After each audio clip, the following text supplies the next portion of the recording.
Hello and welcome to the Nomiki Show. I am Nomiki Konst, and we are just 63 days until inauguration, if we make it. Is anyone actually watching what our current president, Donald Trump, is doing? The madness of Donald Trump seems to be growing with his desperation. The clearer it becomes that he has absolutely lost the election, the worse his actions seem. Yet, Joe Biden, our president-elect, is busy putting his government together, naturally, and the Q loyalists are busy inventing more claims of voter fraud. And we on the left, well, let's admit it, it's not really in vogue to attack Trump anymore. It's all in vogue to take down a neoliberal or two, and we will do that, and no one loves doing that more than I. It is a favorite pastime.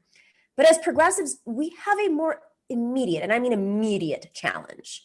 The Biden administration has to focus on its big tasks, immediate tasks, and we have to make sure that they get to those tasks right. A fair and equitable plan to end the pandemic, that thing, the thing that's spiking right now, and a just strategy to revive the spiraling economy and put people back to work and protect them with fair wages and the right to unionize, for instance.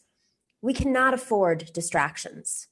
But that is just what Donald Trump is doing right now. He is sprinkling chaos everywhere. He is the great disruptor. And he's probably going to do something while we're taping the show. Every 5 minutes, I get a new alert on my phone that there is another crisis that he has manufactured. We need to get smart. We need to think deeper about why Trump is doing this in the last 63 days. Who benefits? Who benefits from Trump's chaos? His donors? Maybe some. His Republican colleagues? Couple, maybe? Not just today, but in the months and even years to come, we have to keep thinking about who is benefiting. Well, let's think about it ourselves right now. First, we should be clear that this is no longer about winning the election. If that wasn't clear before, it was certainly clear yesterday in Wayne County, Michigan. The two Republicans on the Wayne County Election Board blocked the certification of the vote, which Biden had won by more than 300,000 votes. That triggered an uprising of voters, including voters in Wayne County's biggest city, Detroit. Angry citizens accused the Republicans of trying to steal their votes. They were right. They demanded that their votes count. Shocking, because Republicans just love not counting votes in cities. I wonder why. The Republican game was to shut down by the voices of the voters. But they lost that effort when won for democracy. Remember that. We and our allies have a lot of power, and we must keep using it. Powers like our voices, our feet, and whatever remnants of democracy we do have. The Republicans back down, and the Michigan vote for Biden will go through. That moment was the end of any possibility that Donald Trump can actually reverse this election. Let's just be clear. Biden will be president. So that is not what Donald Trump is up to anymore. Yet the disruptions continue. Even yesterday, as his Wayne County gambit was collapsing under the fury of voters, Trump fired the head of the Homeland Security group that was in charge of protecting the election against interference, foreign and domestic. The group had said the election was, quote, the most secure in history, not exactly consistent with the Trump message that the Democrats stole it somehow. So at 7 p.m. Eastern last night, Trump tweeted that he had, quote, terminated the head of the group, Christopher Krebs. Trump said Krebs had been, quote, highly inaccurate in claiming the election was secure. According to Trump, quote, there were massive improprieties and fraud. Now we know this is bull, but what is more significant is that Trump knows this is bull. By 7 p.m. last night, Trump knew full well he has no way to reverse the election. So why did he fire Chris Krebs? Vengeance? Well, we can never discount Trump's capacity for a personal vendetta. But what if that is the cover for a bigger thing that's going on? Listen, I'm not a conspiracy theorist, at least most of the time, but we also should not be naive. Instead of trying to suss out what is going on, that dumpster fire we call the mind of Donald Trump, try looking at this from the point of view of who gains by what Trump is doing. Who gains from that? Chris Krebs and his group at Homeland Security were responsible for protecting the election from interference, both domestic and foreign. In other words, they are important players in national security. Okay, whether we agree with the national security or not is one thing, but dismantling it is another. Just like the defense secretary and the council of NSA, both of whom Trump replaced in the past week with cronies of his allies, in the last week. Why? Trump isn't just clearing out those who stood in his way, he is clearing out those who could stand in his way. If you were going to launch a coup, that is how you'd begin. But even if there is no coup in the next 63 days, Donald Trump is creating a day one problem for Biden that Biden should not have to focus on with so much to do, with the immediate crisis of the economic disaster and COVID, not to mention inter-party wars that the neoliberals instigated, and climate change. Those are just a handful of things he has to deal with on day one. Trump is creating openings for possibly his brotherhood of autocrats by creating chaos and crises right now. More. Remember in 2000 when the Clinton administration took out all the W's off the keyboards in the White House? That was their payback. Trump is to eliminate security oversight, sell off protected and geopolitically important Alaskan oil refuges, fire the leaders in defense. So 60 days of the US spiraling out of control while the president-elect is scrambling. What is he up to? We have to keep an eye on Trump. None of this is good for progressives or the American people. We have to watch global hegemony. Okay, we have a great show today. We have Jackie Wang, the author of Carceral Capitalism. Then later we talk about this neoliberal love affair with Lindsey Graham and oil lobbyists with Jordan Zakarin and Simon Narode. But first, if you are not already, make sure to click that like button, smash it, smash it, smash it. And if you're not subscribing, please subscribe right now. This is the time. And the little bell, so you know when we go live. Because tomorrow, I can tell you, a little sneak peek, we have a special interview in the evening. So you won't know unless you have that alert button up there, the bell rung. And if you are not already, join us on Patreon, because that is how we make this show happen. That is how this beautiful anti-corporate media exists by our patrons who are keeping us afloat. Join us at patreon.com/The Nomiki Show. We will be back after a quick break to talk about carceral capitalism.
Thanks for watching and listening to The Nomiki Show. But remember to click like and subscribe on YouTube, and please share on social media. If you're not already a patron, please join us for as low as $5 a month on patreon.com/The Nomiki Show for early and special content. That investment makes a huge difference. We are not corporate media raking in the dough. It's really you guys that are keeping us going. So please consider being a patron. And to our current patrons, thank you so much. We are incredibly grateful to you. We also now have swag. So check us out on thenomikishow.com to get your mugs, your totes, and your stickers.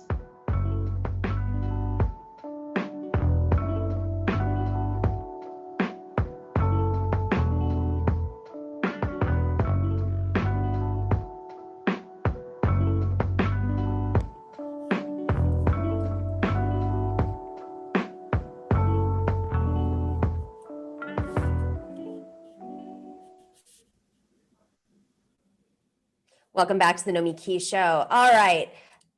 So many forms of capitalism out there. It's almost hard to keep up.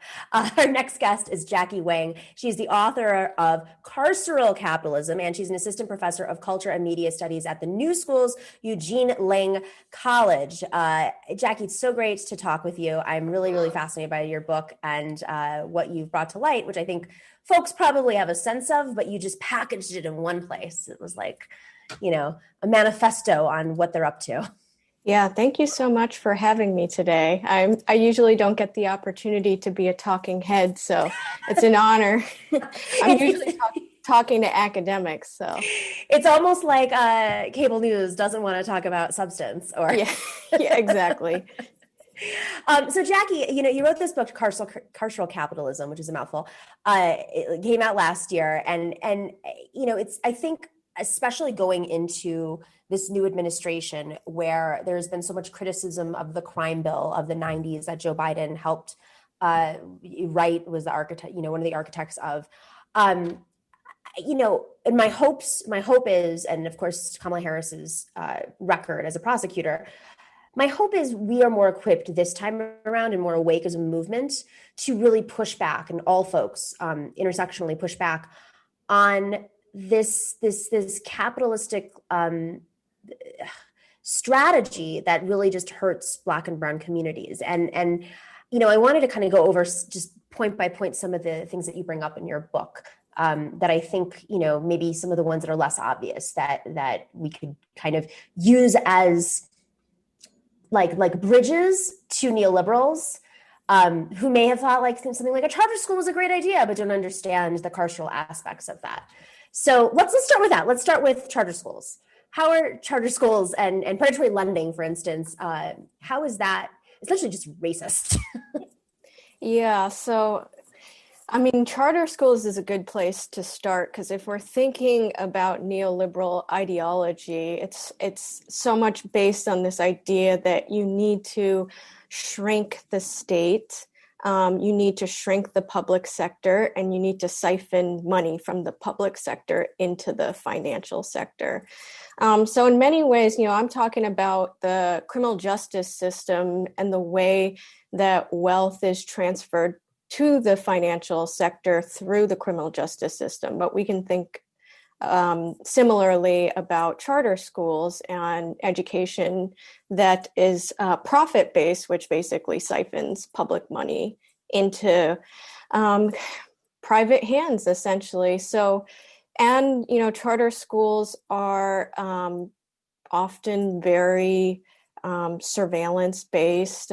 There's a way in which strict surveillance, strict enforcement of rules, which creates like a kind of militarized environment, is used as a disciplinary mechanism in charter schools. So if you need a pretext to kick someone out of the school because it's going to hurt the metrics and going to hurt funding overall, you need to have basically rules that can serve as technicalities to get students out.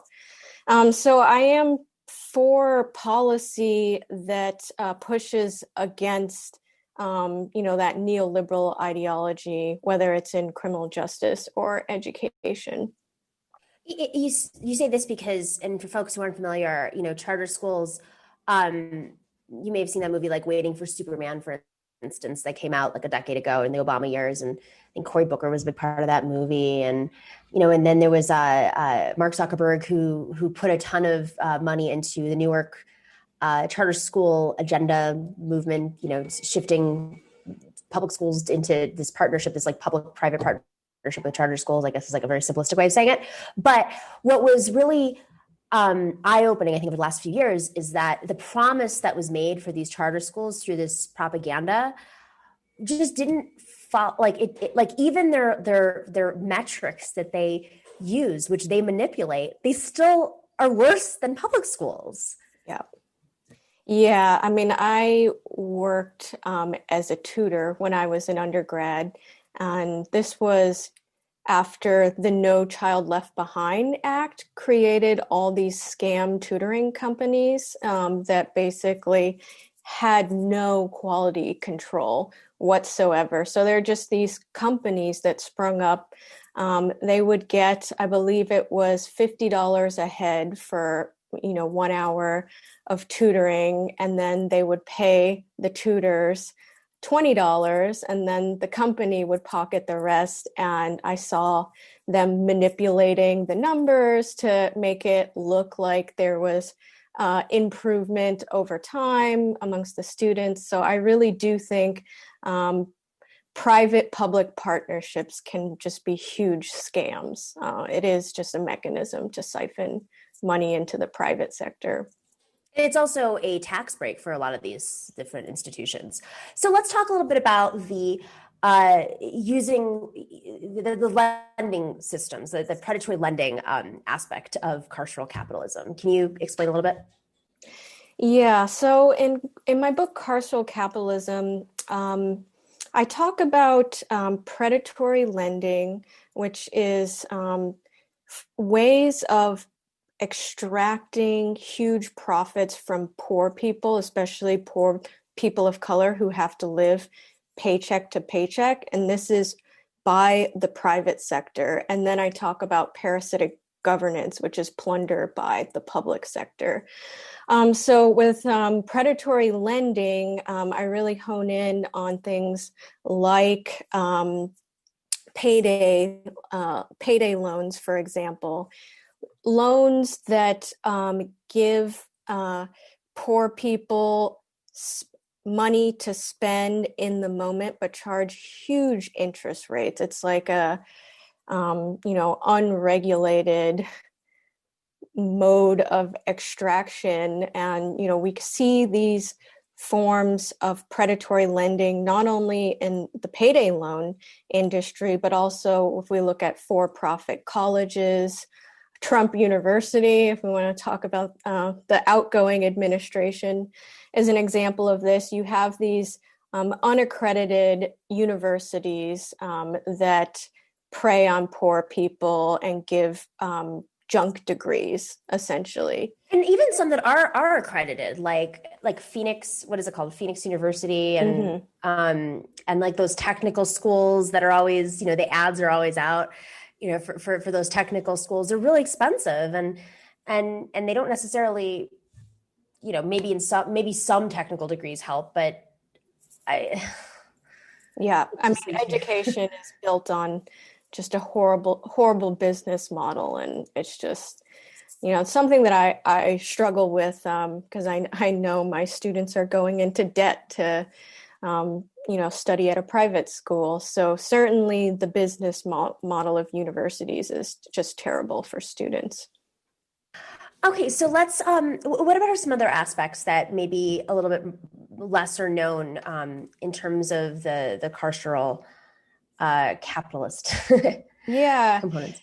Yeah, that's a great question, because I think that when people think about the prison industrial complex or the relationship between capitalism and prisons, they tend to think about for-profit private prisons, which are important to push back against. But the majority of prisons that are operated in the United States are public prisons. The private prison market is relatively small when compared to the number of public prisons that there are. So I try to shift the emphasis not only from focusing on private prisons, but also looking broadly at the carceral system. One area that I zoom in on is looking at the use of police and the courts to raise revenue.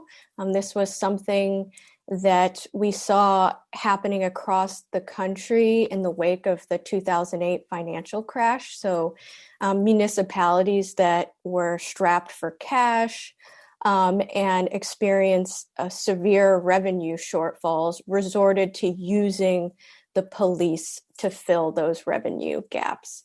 So this basically created a situation where police officers would write tickets incessantly in order to just try to raise money for municipalities. Like for instance, in New York, stop and frisk. Is that the sort of situation in broken Yeah, windows policies? yeah. I mean, certainly, yeah. The policing of misdemeanors is a huge part of it. Citations for things like not having your trash can lid properly affixed to the trash can, or your lawn being too long. These kinds of things were used as a pretext to just en masse issue these tickets, and then basically, if people didn't pay those tickets, there would be a warrant out for their arrests. So this created a situation where people became ensnared in debt because they owed the state money, and then it created a feedback loop, because if you can't pay that money, you might get more fees and fines, and there are all these rules that emerged to also charge people more money. So if they showed up, if we, the Ferguson report that the Department of Justice did in the wake of the Ferguson uprising revealed that there were all kinds of gnarly practices, like shutting the courts after 9 a.m. So anyone who showed up late to their hearing would be issued a citation. Things like that basically ensnared people in that cycle of debt. And, and this is one of the reasons why folks like the cash bail want to end cash bail. But, even the systemic issues, I can only speak from New York, but, being late to a hearing within a very undependable subway system. Right. I mean, this is real. It has real consequences on people's lives. And if you have a warrant out for your arrest over something like completely inconsequential, like not knowing that you were fined for a garbage can or whatever, and then you get stopped for something else, you're sent to Rikers. And if you don't have the money, then you're stuck in that system. Right, exactly. It compounds over time. Exactly. So I guess my question in regards to that is, if people are more aware of this certain, there are campaigns around, for instance, closing Rikers, ending cash bail. A lot of this stuff has come to light for folks who are unaffected in personally unaffected, and also just folks that have been affected but didn't understand the predatory aspects of it. And so the movements have grown. Questions like this were brought up during the presidential debates. You had former neoliberals or current neoliberals moving to the left on criminal justice, like Cory Bush is definitely to the left. Yeah. Cory Booker. So I guess looking at the state of this country right now, where our economy is spiraling, and cities are saying they don't have enough money now, and states are saying they don't have enough money, and the federal, something has to give, because how do you go from current austerity is the status quo, to even more austerity? And now, especially as people are fully aware of what's going on, whereas in the 2000s and 2000, it was very experimental, but it's been pulled back. The curtain's been pulled back. Yeah, the current situation is one that concerns me deeply. And because so much of my book was about the new urban fiscal crisis, and what happened when austerity was implemented in places like Detroit, and other cities that were teetering on the edge of bankruptcy. This recession is way worse than 2008, especially for states and municipalities. It's the worst cash crunch since the Great Depression. So potentially looming on the horizon is a recession unlike anything I've seen in my lifetime, and unlike anything my parents have seen in their lifetimes. And given the deadlock in Congress now around passing a stimulus bill that has money set aside for states and cities, it's looking pretty bleak, the outlook. I do worry about cities ramping up the use of the police to fill those revenue gaps, because that was something that ramped up post 2008. It's going to be very tempting for cities to start doing that, especially if they can't raise revenue in taxes because people aren't at restaurants spending. Sales taxes will be down. So I am concerned about that. But there is also an opportunity here to push for scaling back prisons and police in this moment. Historically, prisons and police have been recession-proof because the police unions and correctional officer unions have had so much political power and have really insulated the carceral system from being drained of resources.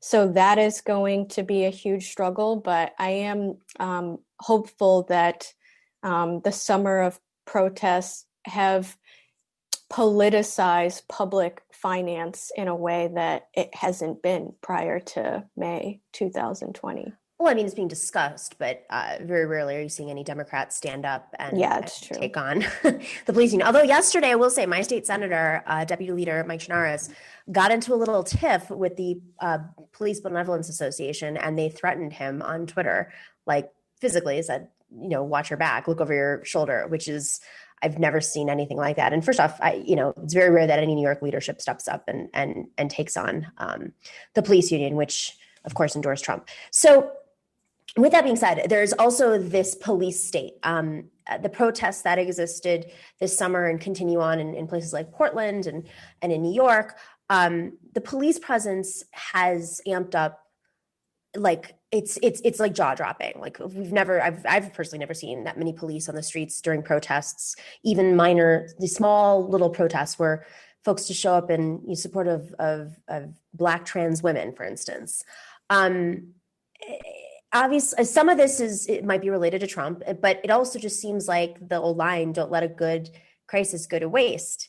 And the systems in which it's not just that there's police presence and that they can make money off of in a time of austerity, but there's also the other aspect that it's there's they're monitoring folks. There's like spy programs in place. I mean, can you talk a little bit about that? Just it's very eerie, and it's really strange that, I mean, other than just like silencing movements, I think what's so strange about it and what you wrote about was so interesting is there is a direct capitalist component to it.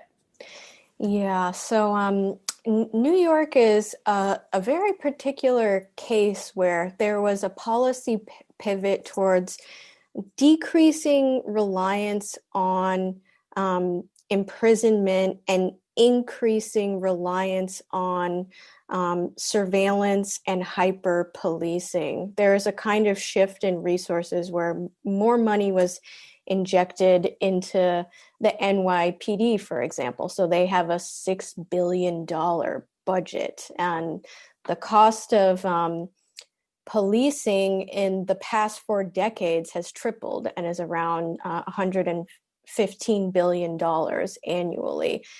So if you nationally. Yes, nationally. So if you just look at police budgets, they've just been ballooning over time. And part of the reason why this is happening is because the police have become basically a substitute for social services. It's the police function as, a catch-all agency that responds to things and micromanages people's lives, but in the absence of robust social services. So it's proven to be failed social policy, but basically the United States has chosen a policy path that is based on hyper-policing. And so in New York City, they spend more on policing than the Department of Health, Homeless Services, Housing Preservation and Development, and Youth and Community Development combined. So it's just so glaringly Yeah. obvious that they've chosen policing as a substitute for robust social services.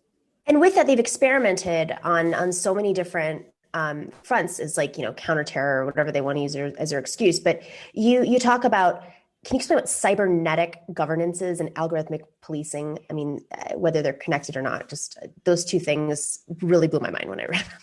Yeah, I mean, there's certainly I would say if you want to understand policing today, you also have to look at the military industrial complex because a lot of not only military equipment, so that was the 1033 program that has gotten a lot of attention, which basically enables the federal government to give military equipment to local law enforcement.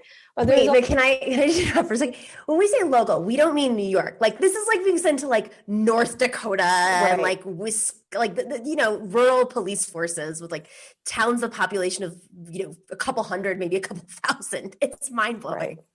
Yeah, exactly. Yeah. So the federal government is hugely responsible for the militarization of the police, and that was the optics of it was just it was so jarring when we saw the Ferguson uprising and the armored tanks and the tear gas and everything. And then we also need to look at the technological relays between the military and local law enforcement. Counterinsurgency predictive tools that were used initially abroad in places like Afghanistan and Iraq have been repatriated and commodified and sold to local law enforcement as predictive policing software. This is something that I talk a lot about in my class, Carceral Technologies. We're really focusing on the technological dimension of the carceral state. So predictive policing software basically takes crime data and tries to make predictions about where crime will occur or generate heat lists where basically there's a list of people who the software deems likely to commit a crime. And this is something that I think is also expanding during the coronavirus pandemic. It's kind of created an opening for the adoption of a lot of these surveillance technologies. Bizarre. I mean, how I read this story today, and we're going to cover this probably, I'm hoping, next week. I read a story in The Intercept about how the Dakota Access protest, the pipeline protest, Apple, there were they were doing very similar things. There were private firms formerly, doing counterinsurgency work in Afghanistan specifically. As soon as you said that, made me think of it, and they were essentially trying to figure out, like, they had people in the protests that were spying, right? Their ops, and they were using this technology to kind of figure out like what the patterns were, and it's really mind blowing to me because it's not. It's straight up warfare, in my opinion, and Mm-hmm. happening. These private firms are now. Forget about Iraq when we hired private firms. We're hiring them at home to work with law enforcement to protect a pipeline. I mean, that's just the pipeline itself, but this is happening, being duplicated everywhere, as you're saying, in places like Ferguson or any of these protests with the George Floyd protest, which leads me to this next question. Before we wrap up, Donald Trump has done everything in the last 2 weeks basically to dismantle whatever like pushback there was on, for instance, the pushback there was in taking tanks to the streets, for instance, sending the military out during the George Floyd protests around the country.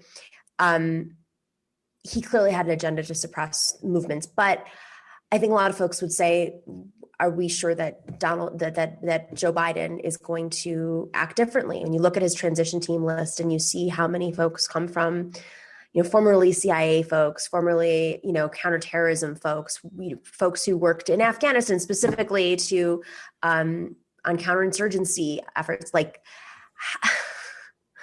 what do you expect? Yeah, that's Yeah. a great question. I mean, looking at Biden and Harris's records, I don't feel particularly hopeful about their records on criminal justice in particular. One thing that might be promising in relation to Biden is he's very politically opportunistic. So if the political tide moves in a certain direction, he might jump on that bandwagon. But even in response to the George Floyd protests, he said we need to increase funding, basically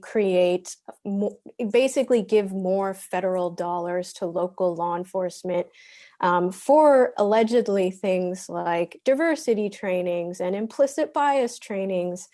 But I think that strategy of increasing funding to the police under the guise of reform is incredibly dangerous, and it is how we got to where we are today. Even looking at the creation of the LEAA, the Law Enforcement Assistance Administration in 1968. The goal of that federal agency was to give federal dollars for prison construction and corrections improvement. And the argument was that the criminal justice system was going to be modernized and made more just through dispersing those funds. And what happened in that case, that was the buildup to mass incarceration. That is how we got here today. So I do think it's very dangerous to make the argument that you need to increase funding to the police under some kind of guise of reform. In such a disturbingly grotesque response to the uprisings of the 60s. Yes, exactly. And it was explicitly a response to those uprisings as well. Yeah. Interesting. And it's interesting because even, like the Kerner Commission, which was, written in the wake of urban unrest, they found the criminal justice system was unjust, and the proposals were to address poverty to kind of legitimize criminal justice. But when those funds are there and then we move into the law and order period starting in the 70s, it just, whether or not it's for improving the carceral system doesn't really matter. Those resources are there. Those prisons are built. You have more police officers on the streets, and then it just gets converted into law and order policing. So yeah, I certainly think that the buildup of the carceral system and mass incarceration is connected to the backlash against Black power. Unreal. Well, if only Joe Biden felt the way he did about police towards schools. I mean, right? Like, funding. There's always enough money to put more into the police state, but never enough for schools. Yep. All right. Before we wrap up, is there anything else that I'm forgetting that folks would just be surprised by in terms of being intertwined with the carceral state? I think people just need to pay attention to what happens in the moment that we're in now, this unprecedented moment in terms of the financial situation and the public fiscal situation, is be on guard for things like pivoting to low-cost surveillance measures in lieu of incarceration. So I'm thinking of GPS ankle monitoring devices.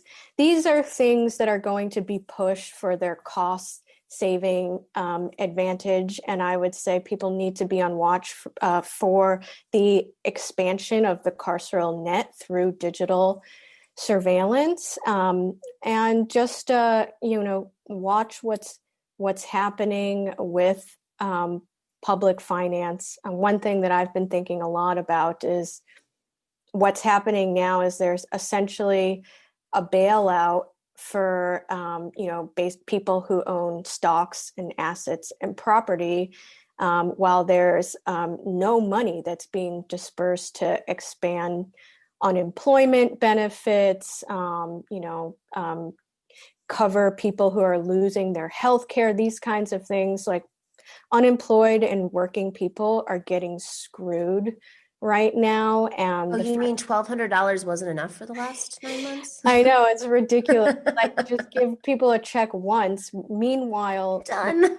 The Federal Reserve is spending $120 billion a month juicing the markets. That money is just continuing to be pumped into, the stock market and the corporate bond market. So I think people need to pay attention to that divergence, no fiscal stimulus and loose monetary policy to bail out the asset owning class, just leading to a K-shaped recovery. So That's right. Yeah. And, just in relation, connecting the dots once more to the digital aspects of surveillance. I mean, there's the direct digital surveillance, whether it's ankle monitors, GPS. And then there's the transition team that's full of Uber executives and Amazon executives and, facial recognition technology coming from Amazon. Like, we should all just be a little bit more alert about these things, because that was a direct decision and a very specific decision on the Biden administration in a time of grotesque crisis. Jackie Wang, fascinating. We're going to put your book in the bio section on YouTube so people can check it out there. Thank you for coming on, and love to have you back on to figure out where we go, maybe in January or February, once we have a better sense of what the world is going to look like. Sounds good. Take care, and thank you for having me. Thanks, Jackie. All right, we will be right back with Simon Narode and Jordan Zakarin to talk about some of the news today. There's a lot of news.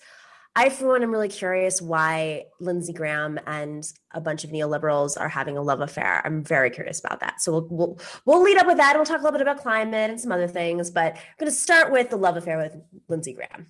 All right, be back in a second.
Welcome back to the show, Jordan Zakarin, and welcome to the show, Simon Narode. Jordan, of course, is the founder of the Progressives Everywhere newsletter. Go check that out. And Simon Narode, he works on the Nomiki show.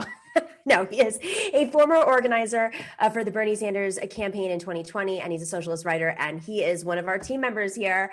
We're going to start bringing on team members to spice it up and give a little bit more, just complexity to the show. I think that's important. All right, guys, I want to start off with this. I'm like, this is driving me crazy, because as I was going on the show, I just saw a tweet from Pramila Jayapal. I don't know if we can put that one up if we have it ready, but we've seen Lindsey Graham hang out with Dianne Feinstein a couple of times, hugged him during the Senate hearings and then afterwards, because why not hug the guy who just brought you a conservative right to lifer? We've seen a fist bump between Kamala Harris this week on the Senate floor. We have seen Never Trumpers just completely, praise Lindsey Graham. We've seen Lindsey Graham cry, talking about how great Joe Biden is as a man. But I don't know if we have that. Did we find that tweet? We do. But we have Pramila Jayapal from the Progressive Caucus now calling for Lindsey Graham to resign because it has now been corroborated, she says, that he urged the Secretary of State in Georgia to find a way to throw out legally cast ballots. There must be accountability and justice for this dangerous attack on our democracy. All right, I'm going to go to Simon first. Do you think that Joe Biden is going to take on his bestie from the Senate? His other bestie, other than McCain. It was like the McCain-Biden, Lindsey Graham trio. Yeah, I mean, hot take, no, I don't think so. I think like everything we've seen from these people is like all of them, like they're politicians. So first and foremost, their interest is in political power and these political connections that they've established. So, and I mean, like we were talking about on the show last week, like Joe Biden has not really demonstrated any interest in actually holding Trump accountable after Trump leaves office. I mean, what would indicate to us that Joe Biden will have a different tune for Lindsey Graham? And what's so crazy about that is, okay, so the entire campaign, the last 4 years have been a neoliberal dream, just challenging Trump and holding him accountable. And now that they actually have the power to do so, and they've made hundreds of millions of dollars making the case, he's like, it's no big deal. We're just going to focus on some other stuff right now. Jordan, what do you think? Well, I like you mentioned, not prosecuting any of them. Trump, they want to create unity in the country, as if those people who voted for Trump are, going to line up behind Biden, right? They're going to say, you know what, it was really kind of you to not prosecute our guy, so we're going to vote for you in your second term. We're going to vote for Democrats. It's remarkable because these Republicans keep going further right and keep trying to mess with democracy, and Democrats keep saying, well, we have to meet them somewhere. So you get pulled further and further and further to the right until the point where, not that I think they had principles in the first place, but you clearly have none. You're clearly not fighting for anything. And it's the same way even with student loans. We'll talk about that later, but it's this idea that you're going to continue to appeal to people who have no desire to work with you or vote for you. And it's not just, it's not just naive, it's stupid, right? It is the sort of thing where they're not going to get anything out of it. And so it only leads me to believe that maybe they don't want to. We don't see them running some great race in Georgia, right? They're still talking about healthcare. That didn't work for anybody in this past election. So you mentioned making that much money, hundreds of millions of dollars. Maybe that's what they like, right? Continuing to do hashtag resistance, and they don't want to have the power to really make any big changes. Joe Biden could write away $50,000 of student debt per person, but he's not going to do that probably. And so it just makes you believe that at some point it's not stupid. It's what they're actually, these people are kind of shrewd, and it's actually what they're trying to do. It's all I can be led to believe. I mean, I think like we've all met these folks before. I've worked alongside them.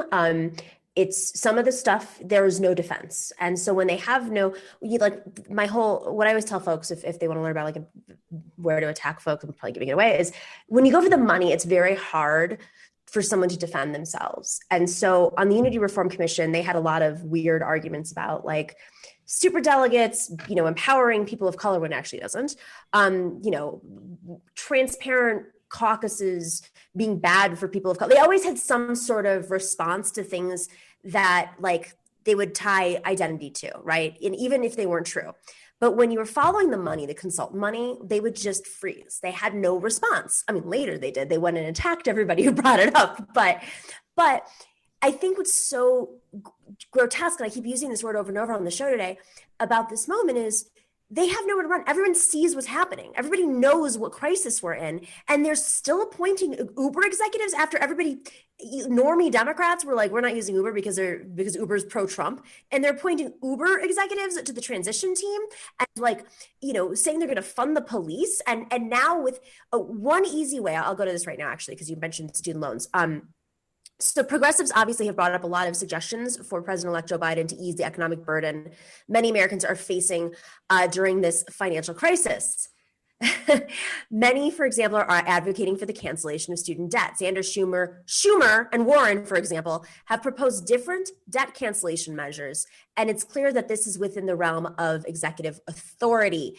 Given that student debt has reached $1.7 trillion that could have been used on housing, food, spending in the economy, consumer stuff that they love.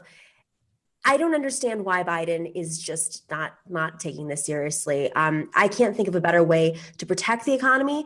And even if Biden is just going to be thinking about his own political legacy, don't you think he should move just a little bit on this? I mean, you would have thought that having lived through 2009, right, with Obama, running the country, and, basically not, but not doing enough stimulus, getting just stopped continuously by Republicans. You would think that he would even selfishly realize, hey, I need to make some difference, or I'm not going to, the party's going to lose in 2022, and I'll be a disgrace. But he's not doing any of that. He's not learning those lessons. I don't know if it's because you're you've been in politics for so long, you just assume people are going to, go along with you. Does he believe in the power of his bipartisan superpower? I'm not sure, but it's exhausting. And you mentioned Cedric Richmond, right, going to join the Biden administration. Look at Steve Ricchetti. He's a healthcare lobbyist from the 90s. He's been doing this forever. Even the Obama administration did not want to let him work for Vice President Joe Biden as a chief of staff. The Obama administration had no qualms about all those people going to Uber, going to Amazon, going to Airbnb, all those places, Facebook. And even they were like, you know what, maybe we shouldn't let this healthcare lobbyist guy into running the vice president's office. Now he's going to be a senior counsel to the president of the United States. That bodes very well for, even a public option. I'm sure that's going to happen. Blue Cross Blue Shield exec. Exactly. Simon, what are your thoughts? Yeah, well, I actually think that Joe Biden believes that that he's making a difference. When he was asked about this question about student debt recently, he reiterated his support for the HEROES Act, but makes no commitments to do any sort of executive order. And sort of the problem with these sort of incremental measures, like the HEROES Act offering sort of means-tested relief for people, is that it doesn't stand on a strong foundation of actual principles. Do you believe on principle that young people shouldn't have to go into debt in order to access higher education in this country? And if, I think if the Democratic Party, honestly, if the Democratic Party is to survive, it really needs to stand on some kinds of principles and then actually fight for them. So it's sort of the issue that I have, even with Schumer and Warren's proposals, is just let's make it universal. Just cancel all student debt for everyone. Huge boost to the economy. I mean, we've got 1 in 6 American adults are carrying student debt right now. That's millions and millions of Americans who can now spend that money on other things in the economy, really getting us out of this economic rut that we're in. Yeah, I would say that, I've been speaking with people who are going through, I have student debt, but speaking with people, about their own and see what it's like. And I don't know that Biden really, maybe he doesn't understand, how much inflation has created. He wants to get rid of $10,000. Maybe he thinks that's $1 million to him. He's stuck in the 70s or 80s. Maybe he's like, boy, $10,000, I could buy a house with that. Because I don't, otherwise, we know how much he bought his house in the 70s, and it was not $10,000. Right. And so I don't think he quite understands, because people, it's people's parents have all these loans too. It's not just young people. It's people who, I've talked to people in their 40s who weren't able to finish school because there was a death in the family, and they are still, because of the interest rate, still paying off these things in their 40s. I talked to people who, one guy I was talking to, because he's doing well for himself now, but he's a black guy who didn't come from generational wealth. He is paying $2,000 a month in student loans, and he's still got over $100,000 because of all the interest that goes that goes on top of it. So this is not some fairy tale principle. This is not some sort of big liberal or socialist idea. This is people being crushed by debt right now, and people being just the debt compounding. I talked to one person who was in their grace period because they just graduated from massage therapy school, and even in the grace period when she didn't have to pay, the interest was still compounding. And so there's that's interesting. Yeah, there's few things more predatory than student loans. And if you can get 45 million people to say, oh my God, this guy helped me, this Democratic Party helped me, made my life better, multiply that by their spouses, their partners, their parents, their kids who would be so grateful. It's a way, I'm not saying that this would create a permanent majority, of course, but it's the sort of thing that would be remembered for a very long time. If Barack Obama and Democrats were running Obamacare for the last 10 years, canceling student debt is magnitudes bigger than that. And it would be so easy to do. Just sign it. Just someone should trick him. Yeah. Say he's signing an autograph for a kid and put it on the paper. That's why I said something on the Majority Report yesterday. I said, if you want the Republicans to believe that COVID exists, go on Fox News and say Hillary invented COVID. And they're all going to trust it. That's all you got to do. Yep. No, but I mean, it's fascinating because, like, I think what is I'm blown away with, and I just keep coming back to this, is if Biden wants to have a legacy at all, he has to give just a little bit. Not to mention, if this is sorry, I have noises going off in the building next door. Something had happened yesterday too. If Biden wants, the other aspect of this is about donors, right? So there comes a point where, like, especially since they raised so much money, the Democrats raised so much money off of contributions that were not big corporate contributions. This was a very important year. This is a very different year for Democrats, even neoliberal Democrats. They didn't have to take some of this money. They didn't have to take the health insurance money. They didn't have to take the healthcare industry money at all. They didn't have to take the banking industry money. The money came in because people believed the threat of Donald Trump and the Lindsey Grahams were way bigger than the neoliberal threat.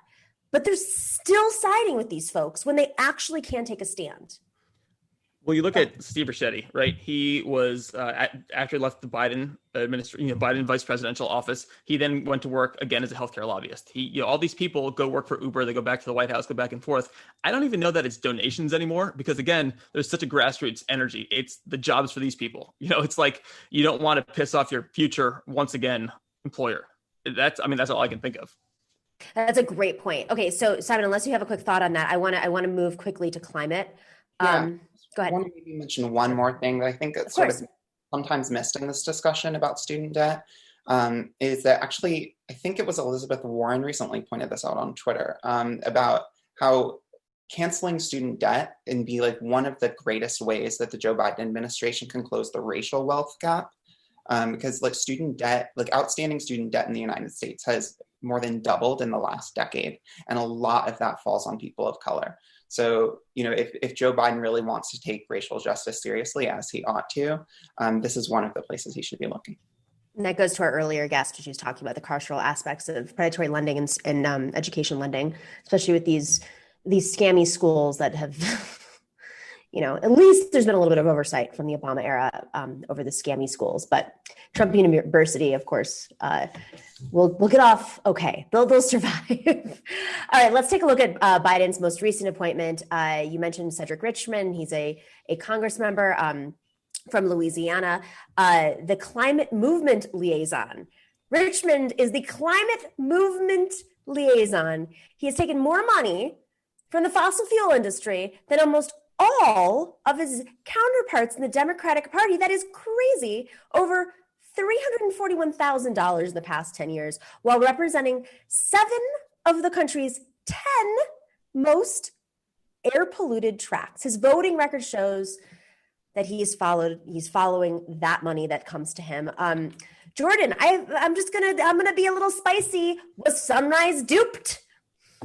I will say that Cedric Richmond is incredibly qualified for half the job. He's really good at talking with the oil industry, not as much with the people who go to him, his constituents. Apparently he's always given the brush off. They always would try to talk to him. He's like the one Democrat from Louisiana, and he would just give him the brush off. And so I don't know if they were duped, but they should be pissed, and it's kind of the same thing with bringing back to student loans. These people came out in record numbers, young people, especially for Joe Biden. And if he just says, thanks guys, well, good luck to you, and appoints, just refuses to do student loan, forgiveness, or refuses to take the environment seriously, they're not going to come out again.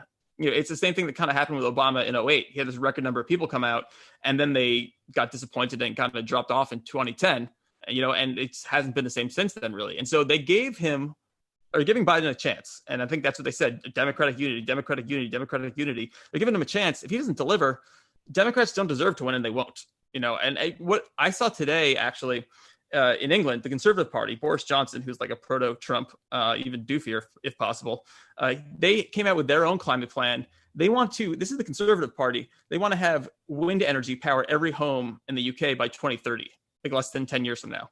And that's the conservative party. Democrats can't even get off oil money. That's because they're aliens. No, I'm kidding. Democrats can't even get off oil money. So it's not even like, this is the rest of the way the world works. It's the United States.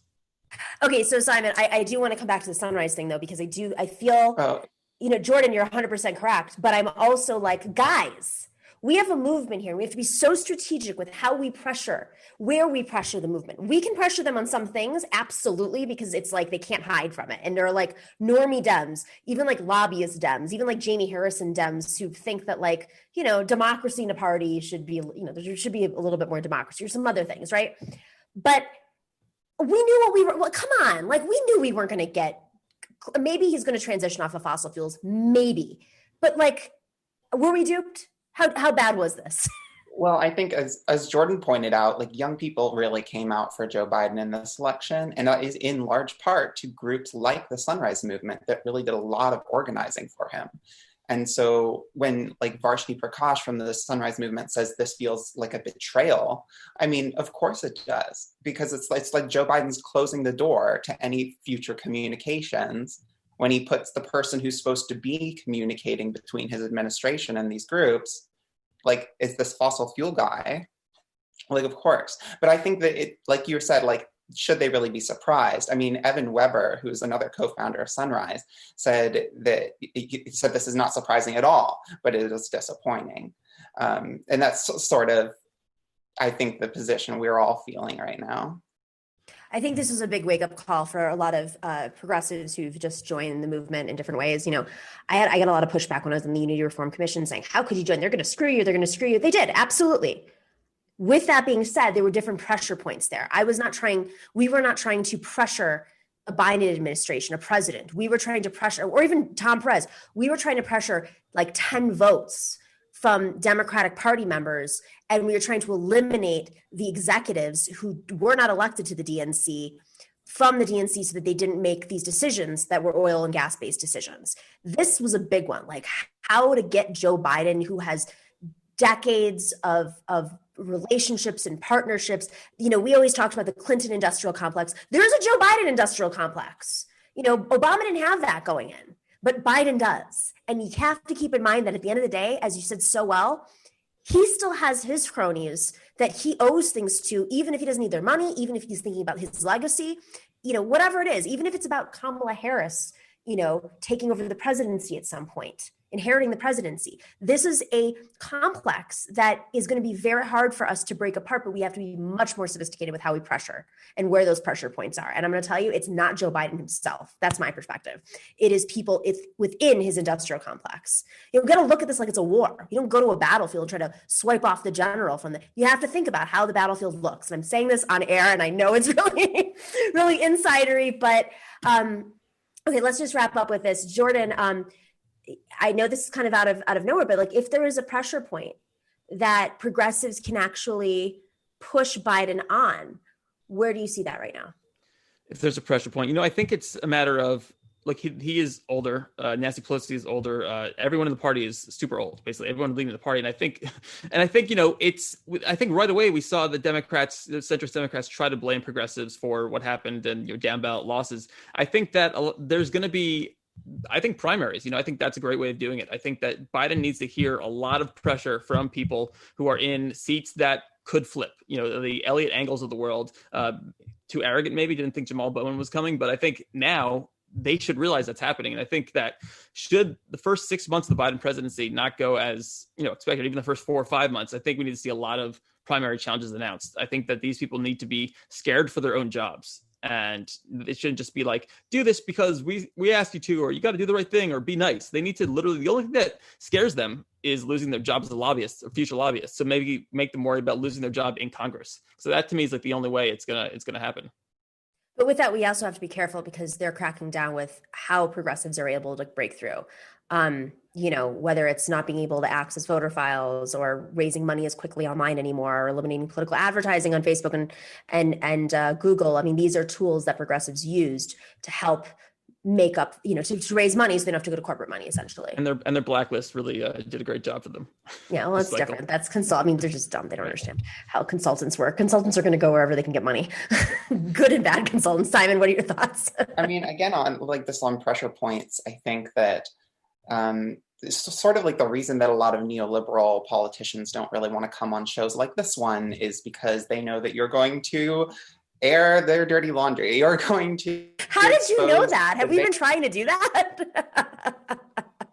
Well, that's the thing. It's just like, actually there was, do you remember the climate town hall that I think Sunrise helped put together last year in September? There was all this big buzz about actually both Biden and Harris. I think Biden had a fundraiser the next day that was being hosted by a fossil fuel executive. And Harris was actually going to initially not attend the climate town hall because she had a scheduling conflict, which was a private fundraiser. And Sunrise raised a lot of fuss about both of these. And when there was like this big public backlash to them doing that, both of them changed their tune on it. And I think both of them did not go to those fundraisers. So I think really bringing this stuff to light and talking about it more and exposing things like we're doing today about these bad appointments to the cabinet, this is the kind of stuff that will put the kind of pressure on a Biden administration, like you said, building his legacy, that might actually get him to change. Fingers crossed. Fingers crossed that at the end of the day, he cares more about his ego than he does about his relationships.